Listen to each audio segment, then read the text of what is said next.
7 अगस्त 2018 को Elon Musk साहब एक ट्वीट करते हैं जो आपकी स्क्रीन पे अपेयर हो रहा है और इसमें वो एक ऐसी बात शेयर करते हैं जिससे टेस्ला का स्टॉक एकदम से जंप कर जाता है। 2 अप्रैल 2019 यानी 2019 को एलॉन मस्क साहब एक और ट्वीट करते हैं डॉज कॉइन के बारे में और डॉज कॉइन की प्राइस एकदम से शूट कर जाती है।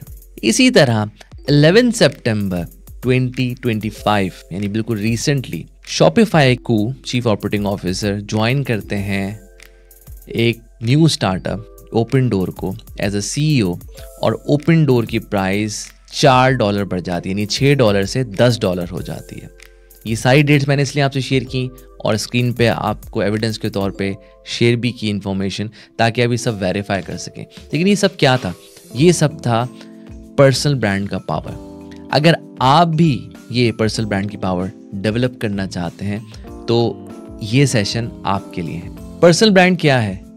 पर्सनल ब्रांड है आपकी एक्सपर्टीज, आपका एक्सपीरियंस, आपकी रेपुटेशन जो आप वर्चुअली क्रिएट करते हैं या फिजिकली क्रिएट करते हैं अपनी नॉलेज शेयरिंग की बेसिस पर। सबसे इंपॉर्टेंट प्लेटफॉर्म है लिंक्डइन। लिंक्डइन क्यों इंपॉर्टेंट है? क्योंकि यहाँ पर 1.15 बिलियन यूजर्स मौजूद हैं जिसमें से लेस देन 1% लोग कंटेंट शेयर करते हैं लिंक्डइन पर। इसका मतलब है कि बहुत ज़्यादा पोटेंशियल है यहाँ पर पर्सनल ब्रांड क्रिएट करने का, यानी आप आएँ और कंटेंट पोस्ट करना शुरू करें। लेकिन मसला ये है कि लोगों को ये नहीं पता कि यहाँ किस नौइयत का कंटेंट शेयर करना है जो कि उनकी पर्सनल ब्रांड बनाने में उनको हेल्प कर सके।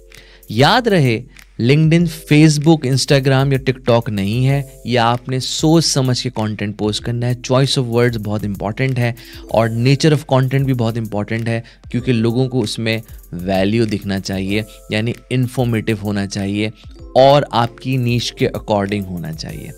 अब ये सब चीज़ें क्या हैं ये हम इस सेशन में समझने वाले हैं। तो पहले मैंने आपको पर्सनल ब्रांडिंग की इंपॉर्टेंस बताई कि वो क्यों इंपॉर्टेंट और किस तरह किसी शेयर के प्राइसेस तक हिला सकती है, और फिर उसके बाद मैंने आपको बताया कि हम किस प्लेटफॉर्म से अपनी पर्सनल ब्रांड बिल्ड कर सकते हैं। अगर मैं पर्सनल ब्रांड की बात करूं तो इसका सबसे कम शऊर फाइनेंस प्रोफेशनल में पाया जाता है क्योंकि उनकी प्रेजेंस ना होने के बराबर है। वो आपको बहुत कम कंटेंट पोस्ट करते हुए दिखते हैं और जो लोग कर रहे हैं वो बहुत अच्छा काम कर रहे हैं। लेकिन इसका मतलब क्या है कि पोटेंशियल बहुत ज़्यादा है। आप भी अपनी पर्सनल ब्रांड बिल्ड कर सकते हैं। पर्सनल ब्रांड बिल्ड करते हुए आपने जो चीज़ें जहन में रखनी है वो हैं 3 C's। ये वो 3 C's हैं जो आपको क्लियरिटी देते हैं कि आपने अपना कंटेंट किस तरह पोस्ट करना है। आपके कंटेंट के अंदर सबसे पहले क्लियरिटी ऑफ मैसेज होना चाहिए, यानी पहला C, जिसके अंदर आपने ये बताना है कि आप क्या कंटेंट क्रिएट करने वाले हैं और आपकी ऑडियंस आपको बिल्कुल क्लियर हो। लेट्स से आप एक फ्रेश चार्टर्ड अकाउंटेंट हैं और आप फर्म से इंडस्ट्री में मूव करना चाहते हैं। आपने अपनी टारगेट इंडस्ट्री आइडेंटिफाई की हुई है, तो अब आपने उस इंडस्ट्री के बारे में कंटेंट जनरेट करना है फाइनेंस पर्सपेक्टिव से, ताकि जो पोटेंशियल एम्प्लॉयर है वो आपको नोटिस करना शुरू करे, आपके कंटेंट में इंगेज होना शुरू करे। ये था क्लियरिटी। दूसरा C है कंसिस्टेंसी। आपने हर हफ्ते 1 से 2 दफ़ा पोस्ट करनी है कंसिस्टेंटली, चाहे आंधी आ रही हो या तूफान आ रहा हो, लेकिन आपने अपने पोस्टिंग नहीं रोकनी। आपने रेगुलरली, ख़ास तौर पे मंडे और ट्यूसडे को 11 से 5 के बीच में ज़रूर पोस्ट करना है क्योंकि इस टाइम सबसे ज़्यादा ट्रैफिक मौजूद होती है लिंक्डइन पर। अच्छा, दूसरी बात यानी तीसरी बात बल्कि वो ये कि हम 3rd C की तरफ जा रहे हैं। पहला मैंने आपको C बताया क्लियरिटी ऑफ मैसेज, आपको पता हो कि आपकी नीश क्या है, आपको पता हो कि आपकी टारगेट ऑडियंस क्या है। फिर आपने कंसिस्टेंसी को आपने जहन में रखना है कि आपने कंसिस्टेंटली कंटेंट पोस्ट करना है। तीसरी चीज़ है क्रेडिबिलिटी। क्रेडिबिलिटी ऐड होती है आपकी रेपुटेशन से, आपके एक्सपीरियंस से, आपकी क्वालिफिकेशन से। तो ये थॉट लीडरशिप वाला कॉन्सेप्ट है। जाहिर सी बात है, अगर आप स्टूडेंट हैं या पार्ट क्वालिफाइड CA हैं और आपके पास ज़्यादा एक्सपीरियंस नहीं है क्योंकि अभी आप फर्म के अंदर हैं, तो थॉट लीडर लोग आपको परसीव नहीं करेंगे। आप जितनी भी बनने की कोशिश करें क्योंकि आपके पास इतना एक्सपीरियंस ही नहीं है। लेकिन नॉलेज शेयरिंग आप कर सकते हैं, यानी जो किताब में आपने पढ़ा, आपने अपना पर्सपेक्टिव शेयर किया कि भाई मैंने ये सेक्शन टेक्स्ट की पढ़ी है। मैं समझता हूँ कि अगर मैं दूसरी कंट्री से बेंचमार्क करूँ तो इस सेक्शन में ये चीज़ें इम्प्रूव की जा सकती हैं। ये मैंने एग्जाम्पल शेयर की, इसको कॉपी करने की ज़रूरत नहीं है।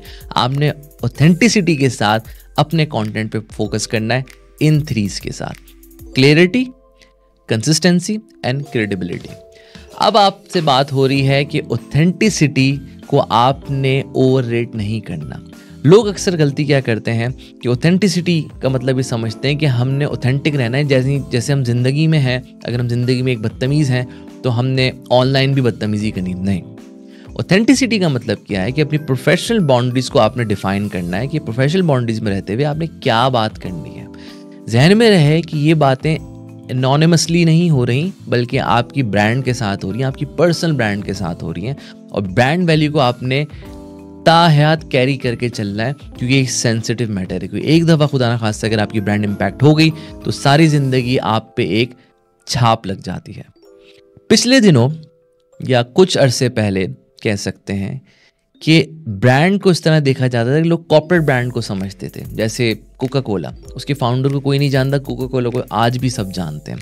जॉनसन एंड जॉनसन, उसके फाउंडर को कोई नहीं जानता, लोग समझते हैं कि जॉनसन होगा से पीछे कोई, लेकिन आज तक उसके फाउंडर को कोई नहीं जानता, या कोई जानता भी होगा लेकिन कोई याद नहीं रखता इसको।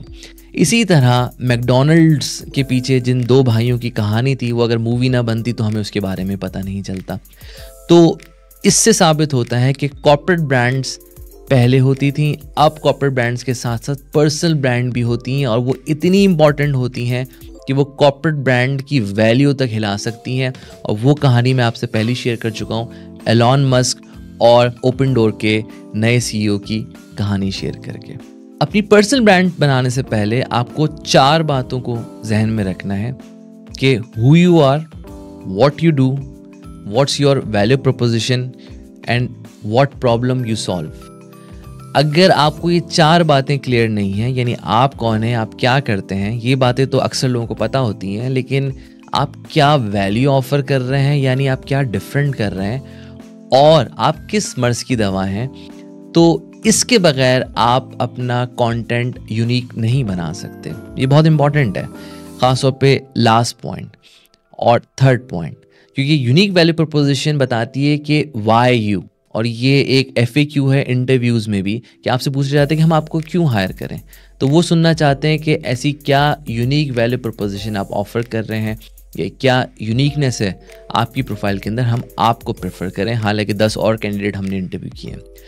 इसके साथ साथ प्रॉब्लम सॉल्विंग बहुत इंपॉर्टेंट है। आपकी वर्थ डिटरमाइन करती है कि आप किस नौइयत की प्रॉब्लम सॉल्व करने की सलाहियत रखते हैं।